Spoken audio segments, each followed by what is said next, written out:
mobile or receive money in your M-Tala account and win. Vodafone. Together we can.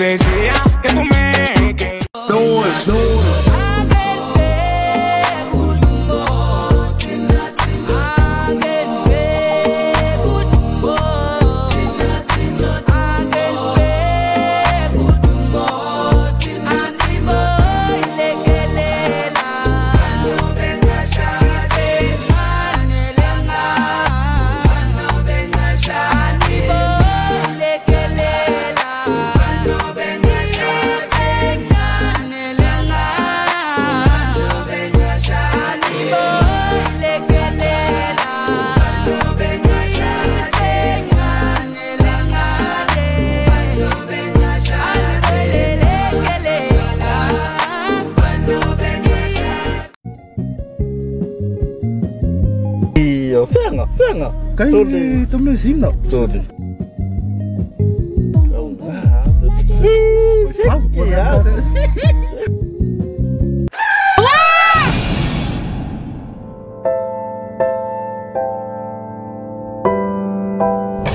Samoa, ole solitu la fonu. Lo fa nga ino le telefoni fa bea. Au e tawa ve ina tawa le.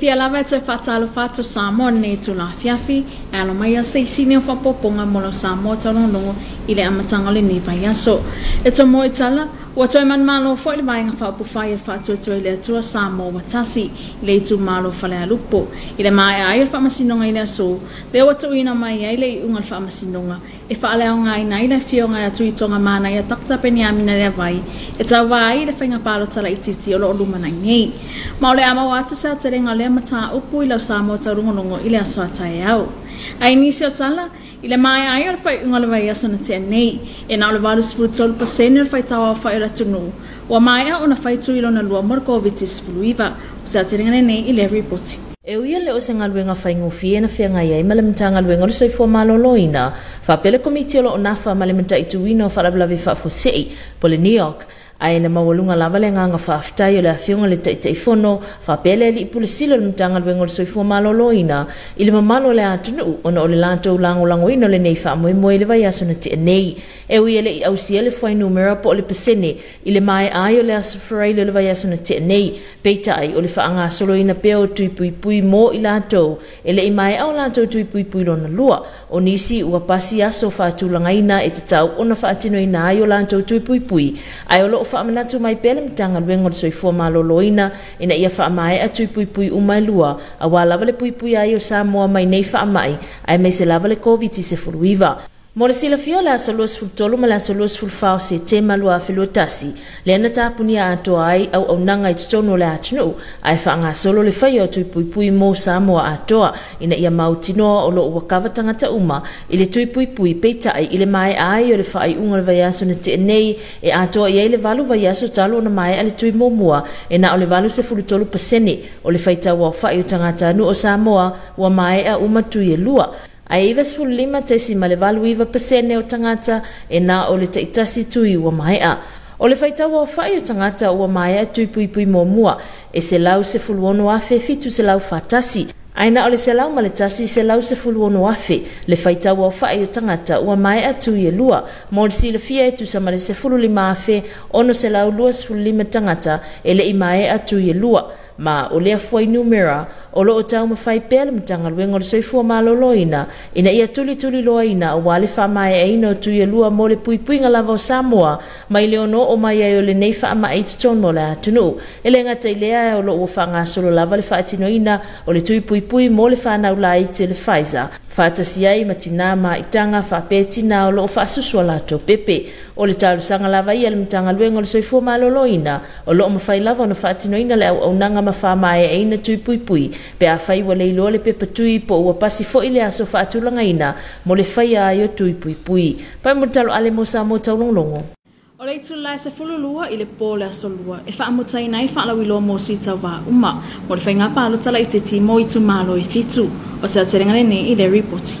O le asolulo le vai aso nei leo le a whaanga solo i nei whainga pālo tala iti. Mo i tu malo e fitu o lo o avanoa o lantou no fua i le pāle mene. A wale sa ili ai o ni o lantou tofi whaipule. E tau aveina ti ute ma whaiva le tu malo. Ma whaiso lantou sao i le mauta o le pāle mene o Samoa. O le aso atai au le a whapeo na whaamuta ina ai whaalau wiloa. Mo sui tau wā umolo o tau sinio le whainga pālo tala i titi i le aso whareile nei. Mo le sila fia e na o le lua lava pāti o lo o iei sui tau wā. O lo o tau sinio ai no fō i tu malo e fitu. Whatasi ai ma sui tu to tasi o lo o tau wawai nei. Mo le sila fia o i tu malo nei au fiai i tu malo i ono mai upolu. Ma le tu malo e tasi mai le motu tele i sala whai. Mo le tu malo sa nganga numera lua e to ono la tu sui tau wā. To tolu sui tau wā le vaenga wha upu whai e le whatuatua e le tua Samoa o tasi. To lua sui tau wā mo le vaenga wha upu whai e puipuia i a titau tangata. Ma le sui e to tasi tu to tasi. Mo le tu malo sa nganga numera wha. E to alua sui tau wā o lo tau sinio ai. To tasi o le sui o le HRPP. Po le vaenga wha upu whai e puipuia i a titau tangata. To tasi le sui o le vaenga wha upu whai. O le wha atutua e le tua Samoa o tasi. Mo le tu maloa ana lofi numera lua. E to alua sui o le vaenga wha upu whai e puipuia i a titau tangata. To tasi le sui o le wha atutua e le tua Samoa o tasi. Ma le sui tu to tasi to tasi. Mo le tu malo sa fata numera lua. E to lua sui tau wā o lo tau wā mai ai. O le sui o le vaenga wha upu whai e puipuia i a titau tangata. Ma le sui o le wha atutua e le tua Samoa o tasi. Mo le tu malo whale alili numera lua. To lua sui o le whatutua le tua Samoa o tasi. Ma le sui e to tasi o le vaenga wha upu whai e puipuia i a titau tangata. Ai mo le tu malo a le pata i tu pai lalo e to lua sui tau wā. Tasi o le sui e le vaenga wha upu whai e puipuia i a titau tangata. Ma le sui e to tasi o le vaenga wha upu whai a le whatutua le tua Samoa o tasi. Whatasi ai ma le tu malo e tasi mai le motele i sala whai le tu malo whala lupo. E to o lua sui tau wā o lo tau wā mai ai. O le sui e le vaenga wha upu whai e puipuia i a titau tangata. Ma le sui e le vaenga wha upu whai e le whatutua le tua Samoa o tasi. Mo le sila fia o le aso lulo le vai aso nei, lea o le a whaanga solo ina ai palota mua mo i la tau e anga waa, i lea fo i wha moe, ai o le aso wharaile nei, o le a whaatau nu ina i loa whainga palota la iti mo i tu malo u mai fitu, pai mo talo ale mo sa mo tau longlongo. Inisa tala lo tala sanga ina nei e whaala putuputonga tangata whainga luenga malo le te maita i palemia. Na fionga i sa wha apito e fia me na o mta afa i se ava no lato te whiloa i ai. Mo se whaatata no i nisi o mata o puna tu ina atu i le lato tu si taro sanga. Sa te ringane nei i le ripoti. I le savali ai o le tolu masina talo untu ina atu tu si taro sanga. Al whaala putuputonga tangata whainga luenga malo. I le taitai o le atunu e tu sai ma nisi o atunga lunga mamta upu. E pe ona tōla i mai tono nisi o matanga luenga i masina o mawai. I whaatata noanga vasenga tu si tala ma le au whaasala lau. Ma le whaala putuputonga i le tai au na leila. Na whailo ai le sunga le perestene. Le au tuo lo whaulu tala i nai le tu si talo sanga i whaapea. E tu mau tangata whainga luenga malo. E whasuisuia i whainga malo. O mātou atu ngalunga uma, mamata upu watula i mai i le nei vaitau. Lea sa mātou whailo atu i le la mātou tusi, i lana fionga i le aso ono se tema, lua o lua tasi. Ma ona oni mata upu onga, walia e mai ai, i tangata whainga luenga le malo. Le wha malo lo ina wha fuasei.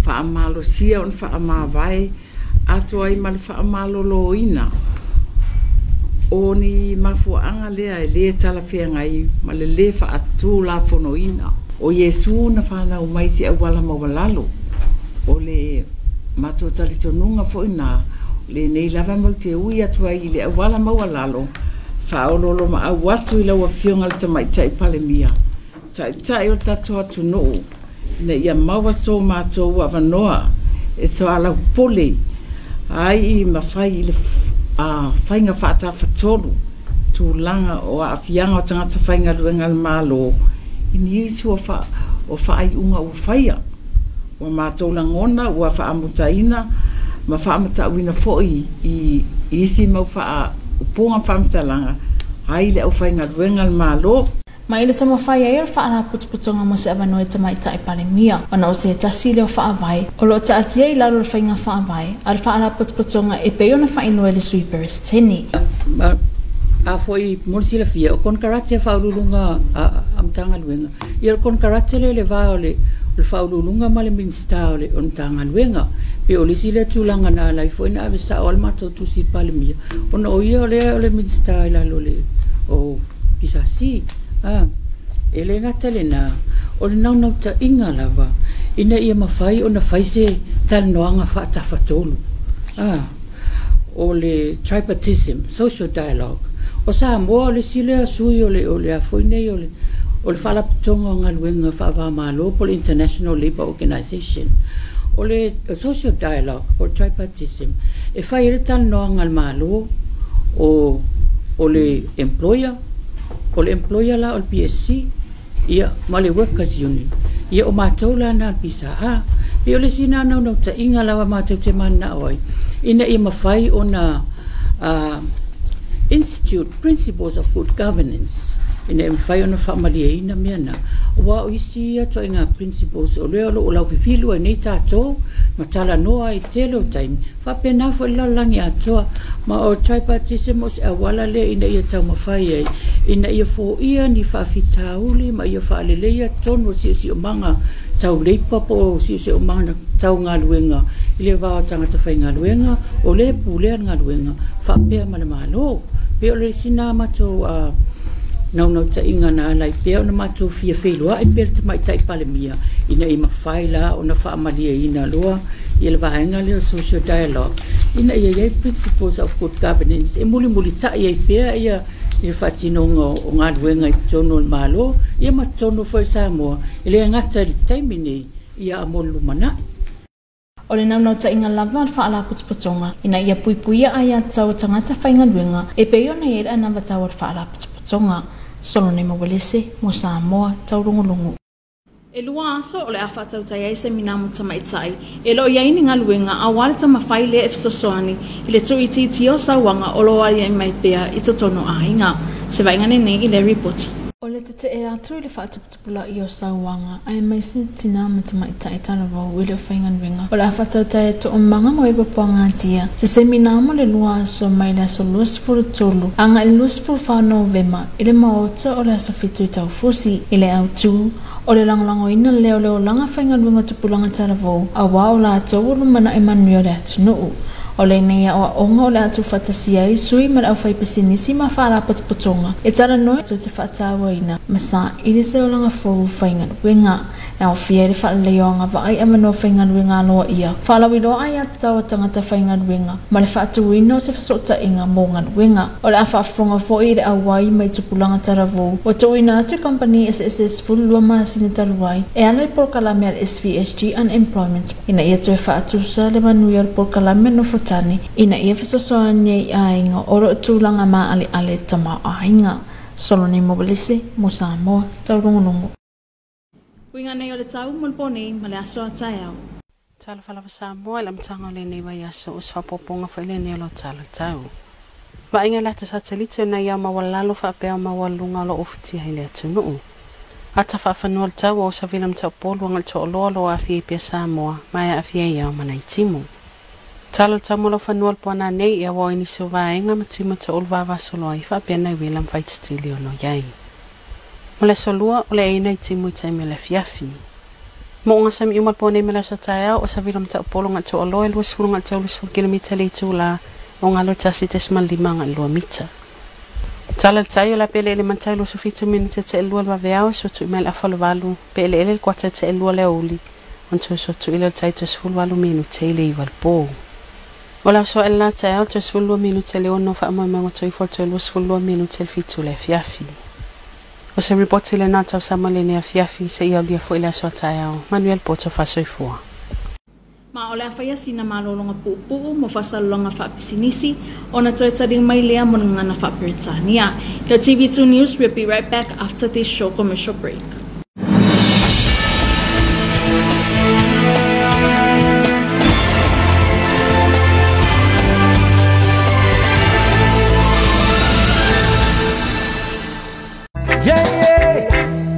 Feliz Navidad. Feliz Navidad. Feliz Navidad. Prospero and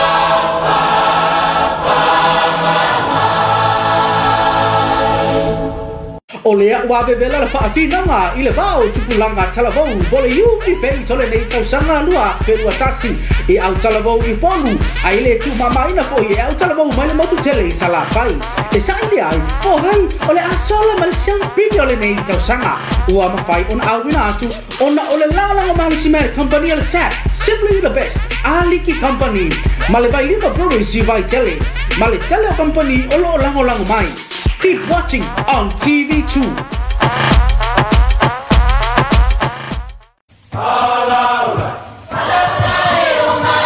Awane e misia lunga lo wala ata le EFKS TV. Ipo an solua vai aso teitasi le polkalame ba ili le anto ponopona le afo le balu le afiafi.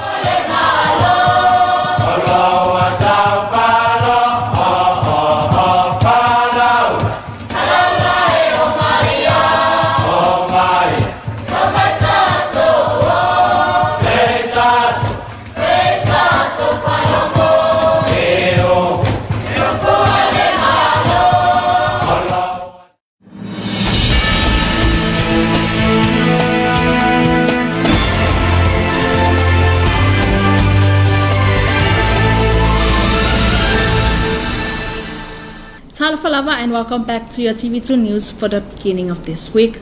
Leading our bulletin, Fatotoile to Samoa Watasi political party claimed the seats for Falealupo constituency after the court ruled in favor of Fuyonote Nina Crichton, who is now the new member of parliament for Falealupo. We will have more details on this report on our TV2 News tomorrow evening. In other news, after the mass vaccination last weekend, only 83% of Samoa eligible population were fully vaccinated. Here's more on this report. Although it is not an easy task faced by the Ministry of Health during the mass vaccination carried out last week Friday, but the National Emergency Operations Center together with the Ministry of Health acknowledged the support and the contribution of all our local people who were able to make their work easier in rolling out the final dose for the AstraZeneca, despite not reaching the target percentage as announced by the MOH and the New York, but their work is almost done. Rolling out the AstraZeneca vaccine through Samoa, the whole country was on lockdown in order to get everybody home to get their vaccination done. Samoa went on lockdown on the 23rd and 24th of September 2021. And it was a successful operation to make sure Samoa is well protected from this virus when hit Samoa in the future. However, after the mass vaccination last Friday to complete all doses for those who were vaccinated in the past 8 weeks, the ministry reached 83% of those who were fully vaccinated, while 95.89% of those who only had their first dose. For those who have completed their vaccination, there were 116,741 people, while 101,116 people were fully vaccinated. About 15,625 people still need to come in the office to get their last dose in order for Samoa to have a herd community. At the moment, the Ministry of Health are also working together with the Ministry of Education, Sports and Culture in rolling out the Pfizer vaccination for children between the ages of 12 to 17, as well as pregnant mothers and mothers who are breastfeeding. The Ministry of Health are still urging all members of the public and those who have not completed their vaccination to make sure visit the sites already set up to get their vaccination done. And if their appointment cards are lost, it can also be done. By Mutalo Ale for TV2 News. Election campaigns will end at 12 midnight on Tuesday for all candidates for the 7 constituencies by election. Here's more on this report. As we are days away from the by-election, all campaigns will end on Tuesday midnight, while the 7 constituencies will go into pre-polling on Wednesday. For the upcoming by-election, 7 constituencies are going into polling to select a member of parliament for their respected constituency, as their seat in parliament needs to be occupied. There are 2 political parties aiming for the remaining seats together with some individual members. From the 7 constituencies, Sanganga number 2 had 3 2 Samoa political party members, 2 Human Rights Protection Party members, and an individual member. From Sanganga number 4, there are 2 candidates for FAST and 1 for HRBP. For Analofi number 2, 2 candidates from HRBP, 1 from FAST and 1 independent. For Safato number 2, candidates 1 from HRBP and 1 from FAST Party. For Falalili number 2, there are 3 candidates, 1 from HRBP and 2 from FAST Party. For Ale Pataitu by Lalo constituency, 2 candidates are vying for their seat, 1 from FAST Party and 1 woman candidate from HRPP. And for the Big Island of Savai, 2 candidates from Falalupo, 1 for FAST and 1 from HRPP. Leading up to the by-election, pre-polling will be held on Wednesday, while all 7 constituencies will go into polling on the 26th of November 2021. By Muntalo Ale for TV2 News. In other news, the Public Service Association asked the Prime Minister, Honorable Fiamena for a meeting to discuss some of the issues raised in their letter already submitted to the Prime Minister and government. Here's more on this report. It has been 3 months since the Public Service Association submitted applications to the Prime Minister regarding some of the concerns and issues that have arisen in some of the ministries in recent months, such as terminations that had took place without any valid reasons. In a press conference with the association this morning, the President stated the points of their concern as public servants remain but governments change. The association requests for an opportunity with the Prime Minister to sort out and have a tripartition because it is one of the foundations that lie under the organization's constitutions, as pointed out by the Vice President. It is the Public Service Association commitment to protect the rights of employees in line with its mission statement. Solone Mawalese for TV2 News. SVSG will hold 2-day seminar for unemployed women and girls to combat violence. Here's more on this report. To combat the growing violence, especially on young unemployed women and girls, SVSG Juniors, the youth subgroup of SVSG, will host a 2-day employment network seminar from 23rd to 24th of November at the SISDEC Hall, Taufusi, on the theme, Supporting the Employability of the Youth. We are the present and the future. The seminar will bring together representatives from the business community and community-based entrepreneurs to speak on what they value and look for in a new recruit. It will include capacity building in formal employment opportunities, labor rights awareness, and the establishment of an employment network. The participants will also hear from youths who have been placed with various companies over the last 12 months through the SVSG Unemployment Program. Solone Mobilese for TV2 News. And let's take a look at our weather forecast for tonight and tomorrow. Greetings, Sam. On the beginning of this week is an update of your weather forecast. Satellite loop indicates few low and high level clouds currently affecting the islands. From our weather map, an easterly wind flow continues to prevail over Samoa with associated clouds and showers. Forecast for tonight, cloudy periods with isolated showers and few thunderstorms likely. For Tuesday, some evening showers. For all marine waters, tonight and tomorrow, east to southeast winds of 20 to 30 km per hour, waves of 1.5 to 2 meters. And the tide table, the tide expected to be low at 27 minutes past 2 early morning, high tide at 8:30 tomorrow morning, low tide at 2:15 in the afternoon, and high tide again at 18 minutes to 9 at night. Sun will rise tomorrow 12 more minutes to 6 in the morning and will set at 22 minutes to 7 in the evening. And that is all from your weather team this evening, Samoa. Until tomorrow, good night. And that is the end of your TV2 news for this evening. Enjoy the rest of our program. Until then, good night. Maolfai unga nalo Samoa Taulogologo mo ne afiafi. Seisi ona fa poponga ila sa taiao. Ole taimi nei tau fa soifo.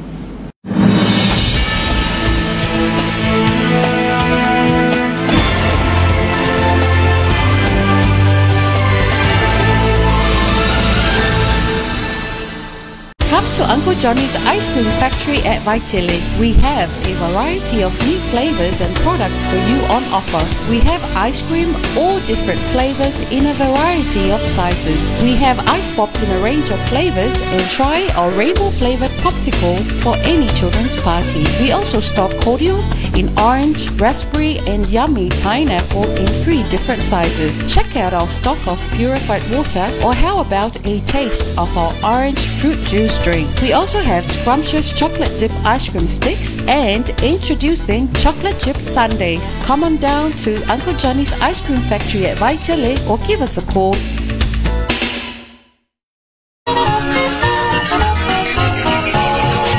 Here comes Santa Claus, right down Santa Claus Lane.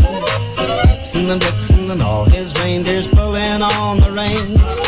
Bells are ringing, children singing, all is merry and bright. So hang your stockings and say your prayers, 'cause Santa Claus comes tonight. Here comes Santa Claus, right down Santa Claus Lane. He's got a bag that's filled with toys for boys and girls again. Hear those sleigh bells jingle, jangle, oh, what a beautiful sight.